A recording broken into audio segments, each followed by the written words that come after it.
Bom, tudo bem? Bem, nós vamos dar hoje continuidade aos nossos estudos sobre urbanização, né? No vídeo anterior, nós tivemos os estudos, primeiro estudamos o conceito, o que é urbanização, né? Que é a relação do crescimento da população urbana maior do que a população rural, né? Onde nós vimos que urbanização não é surgimento ou crescimento de cidade. Logicamente, o crescimento da cidade é uma consequência, mas nós vimos que urbanização é um processo, que é quando a gente tem um crescimento da população urbana maior do que da população rural. Posteriormente, nós vimos os processos de urbanização que ocorreram tanto nos países desenvolvidos e nos países subdesenvolvidos, e que a industrialização, né, o processo de industrialização é o fator principal que leva a uma intensificação desse processo de urbanização, tá? Então quando ocorreu a instalação de indústrias nos diversos países industrializados do mundo, ocorreu um processo intenso de urbanização. E esse processo intenso nos países desenvolvidos foi mais lento, né? Ocorreu e já há muito tempo. Por isso que as cidades de países desenvolvidos elas apresentam maior organização, enquanto nos países subdesenvolvidos, esse processo aconteceu em 50 anos. Isso foi um processo causando um processo acelerado e levando a termos cidades, né, apresentando diversos problemas urbanos que estudaremos futuramente, tá? E esses processos urbanos, alguns deles vamos abordar na aula de hoje, tá ok? Então vamos lá, na aula de hoje eu queria abrir a aula com essa imagem. Tá? Aí vocês estão vendo a praia de Copacabana nos anos de 1940 e no ano de 2005, tá? Bem, se você fazer uma análise dessa foto, você vai ver que, logicamente, de cara você já vê que tem bastante pessoas na praia, o que leva a conclusão que, logicamente, esse aumento do número de pessoas na praia se dá pelo aumento do processo de urbanização que ocorreu na cidade do Rio de Janeiro nesse período, né? Como também a gente pode observar que o número de prédios ao fundo aumentou muito, né? Aumentou muito. Então, observa-se que entre 1940 e 2005 se passaram um pouco mais de 50 anos, né? E a cidade do Rio de Janeiro cresceu muito rapidamente, certo? E cresceu numa região de relevo acidentado, né? E que vai gerar o assunto, vai gerar um exemplo, né, de cidade, onde nós vamos ter muito próximo o assunto que nós vamos abordar hoje. Porque nos países subdesenvolvidos, com esse crescimento acelerado, como eu disse, nós tivemos diversos problemas urbanos. E um deles é a formação de duas cidades dentro da mesma cidade, que a gente chama de cidade formal, o conceito de cidade formal e o conceito de cidade informal. Vamos entendê-los agora. Cidade formal, né? Cidade formal seria o seguinte, é aquela região da cidade onde a gente vai ter o centro administrativo, as prefeituras, né? Onde a gente vai ter as principais agências bancárias, as principais estruturas da cidade e onde nós vamos ter a cidade de forma legal, onde tudo é legalizado, onde todo mundo tem acesso a rede de fibra ótica, rede de esgoto, ou a grande maioria da população, claro, coleta de lixo, energia elétrica, rede telefônica, estradas pavimentadas, escolas, a maioria das escolas, postos de saúde, certo? Apartamentos de alto nível, certo? As obras são feitas dentro de uma legalização, precisando de engenheiro, né? Lojas, supermercados. É a região da cidade que tem a estrutura organizada, legalizada, daí o nome formal, ou seja, o que tem ali é legalizado, tá? Então a gente tem, nessa região da cidade formal, é onde a cidade tem a legalização. Por exemplo, se a gente pegar hoje a nossa cidade, a cidade de Petrópolis, e vai falar assim, eu quero fazer uma obra ali no centro histórico. Você não vai conseguir fazer essa obra sem algumas autorizações. Você não vai conseguir fazer essa obra pegando um pedreiro e falando, faz assim, assim, assado. Não, você precisa de um projeto, você vai precisar de um acompanhamento de um arquiteto ou de um engenheiro. Você precisa ter organização formal, daí o nome cidade formal, tá? Então, se você você olhar aqui, ó, essa imagem mostra a cidade o centro da cidade do Rio de Janeiro, né? Temos aqui a igreja, né, que foi, se não me engano, projetada por Niemeyer ou por Lúcio Costa. E esse é o centro administrativo do Rio de Janeiro, tá? Aqui, ó, se você olhar, a gente tem, ó, o prédio da Petrobras, né, que é o centro administrativo da Petrobras, tá? A gente nós temos vários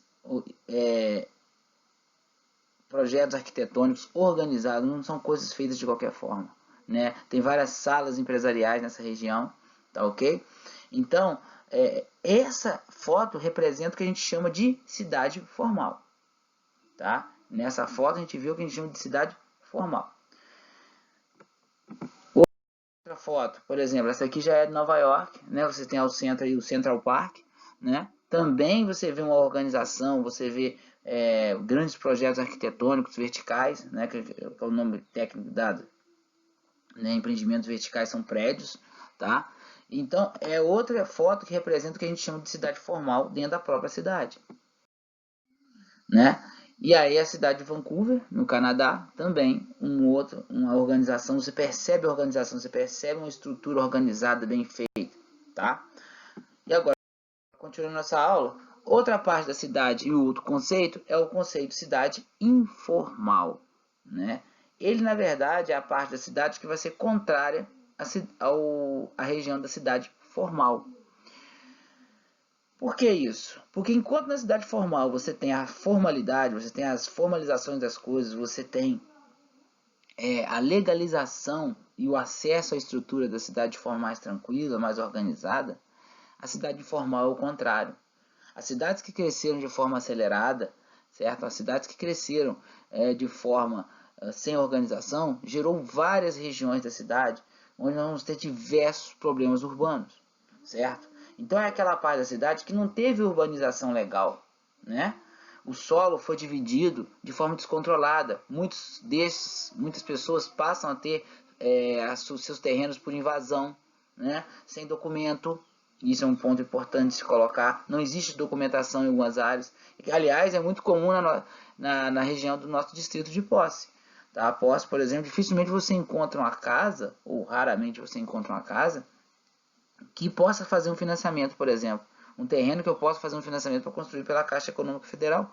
Porque não existe. A maioria das casas na Posse, por exemplo, eles têm recibo de compra e venda. Então, se não houve uma legalização do documento, não houve uma posse do documento, certo? Agora, lógico, nós vamos ter vários níveis de cidade informal. Vão ter áreas, por exemplo, igual a Posse, tem muito mais estrutura, enquanto áreas como as regiões de favela no Rio de Janeiro, as comunidades que a gente chama de forma errada de favela no Rio de Janeiro, que não tem acesso a quase estrutura nenhuma, né? Então, essas cidades surgiram de assentamentos espontâneos, surgem de forma desorganizada, caótica, com pouca ou nenhuma infraestrutura, né? A presença do governo nessas regiões, ou a gente chama de Estado, né?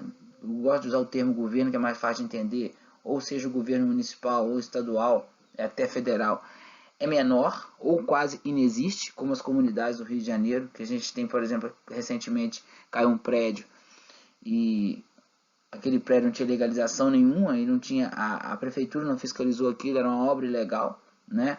Então a gente não tem a presença do Estado nessas regiões, tá? Apresenta construções de baixa qualidade. Geralmente quem faz o projeto é o próprio dono, chega lá e faz, né? O projeto, não existe um pedido de documentação da prefeitura, não existe nada, certo?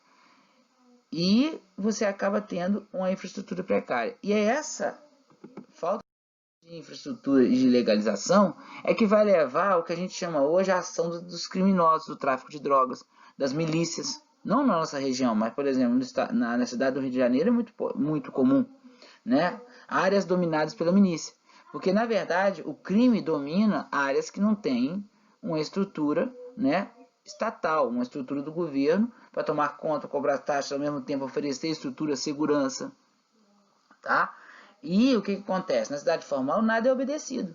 E aí fica um vazio para que esses grupos criminosos tomem conta, cobrem taxas dos moradores, né? cria um clima de medo, tá? Porque quando não houve uma ocupação civilizada, né? Não houve uma ocupação civilizada, certo? Não houve uma legalização. Então, serviços que não são fornecidos pelo governo ou por empresas acabam sendo fornecidos pelos criminosos e a população que paga com isso, né? Então, na verdade, aí cria aquela ideia que aquela região de favela, aquela região é criminosa. Não, nem todo mundo, a maioria que mora lá não é criminosa. Mas, devido à falta de estrutura, à falta de acesso a recursos e à ausência do governo, a gente passa a ter a existência dessa questão do crime organizado, que é muito organizado, às vezes até mais organizado que o governo. Vamos ver algumas fotos para vocês entenderem. Por exemplo, essa é a foto aí da favela da Rocinha, né, no Rio de Janeiro, que é a maior favela da América Latina. Olha só, construção, é a ideia que eu falei com vocês dos lotes. Tudo construído. Primeiro surgiu os loteamentos, depois surgiu a favela, para depois o governo tentar organizar isso aí. Vocês pensem só o que é botar uma escola nessa região, o que é botar segurança nessa região. Como, por exemplo, ocorreu o projeto das UPPs, né? Que deu muito certo no começo, mas infelizmente, devido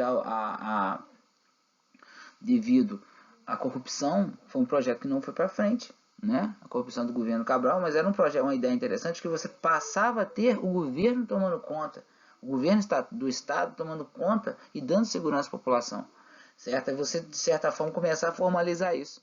Mas ainda aí esse projeto não foi para frente, né? E a gente está vendo hoje um retorno do crime e a ocupação da milícia na região, tá? Como também nós vamos ter outra imagem, né? De outra favela que eu não sei exatamente qual é, mas assim, você vê, não tem uma organização, casas umas sobre as outras, né? Eu até digo assim, às vezes eu converso e falo, como que essas casas não desabam, né? Uma organização até uma desorganização organizada de modo que aguenta estruturas de chuva, o clima chuvoso da nossa região. E aqui agora, nas últimas imagens, a gente começa a ver o momento em que a gente tem a cidade formal se encontrando com a cidade informal. Se você observar este prédio, para construir esse prédio, houve uma formalização. Só que ao fundo a gente tem, né? Ao fundo a gente tem o que? A região, né? De comunidade com pouca infraestrutura, certo? Então a gente vê que devido a esse crescimento desordenado, às vezes os conceitos de cidade formal e informal vão se encontrar muito próximos dentro da mesma cidade. São duas realidades dentro da mesma cidade. Temos mais fotos aqui para vocês verem isso, né? Se você olhar, então eu tenho aqui, ó, a área da cidade formal e aqui a gente tem a área da cidade informal, ou seja, muito próximo, tá? Muito próximo que você consegue observar. Isso aí no Rio de Janeiro também, né? Aqui vocês têm prédios, né? Prédios organizados, provavelmente, com certeza legalizados para sua venda, financiamento. E aqui não, a falta total de infraestrutura, tá? E uma foto aqui, que é uma foto clássica, né? Onde a cidade formal e informal estão frente a frente, uma com a outra, separadas por apenas um muro, né? E uma das coisas que a gente pode ressaltar é que um dos fatores que leva a essa formação, né, de um lado a cidade informal, do outro a cidade formal, é a desigualdade social, que é muito comum nos países subdesenvolvidos, tá? Percebe-se claramente aí quem é rico e quem é pobre pela imagem, né? Então a cidade formal, não quero dizer que a cidade formal é a região da cidade para os ricos e a cidade formal dos pobres, não é isso. Mas cenas como essa que vocês estão vendo aí na foto, são cenas que mostram que a desigualdade social impacta no espaço geográfico e que a desigualdade social, gente, ela se reflete no espaço geográfico, né? Aí nessa imagem é uma imagem que é uma imagem clássica, tá? Eu deveria ter visto o foto, mas eu não vi. Mas assim, é uma imagem clássica. Muitos livros didáticos vêm com essa foto, tá? Onde eu vejo um condomínio de luxo ao lado de uma comunidade que é conhecido popularmente como favela, né? A cidade informal em choque com a cidade informal. tá? Então, bons estudos, essa foi a nossa aula de hoje e até mais.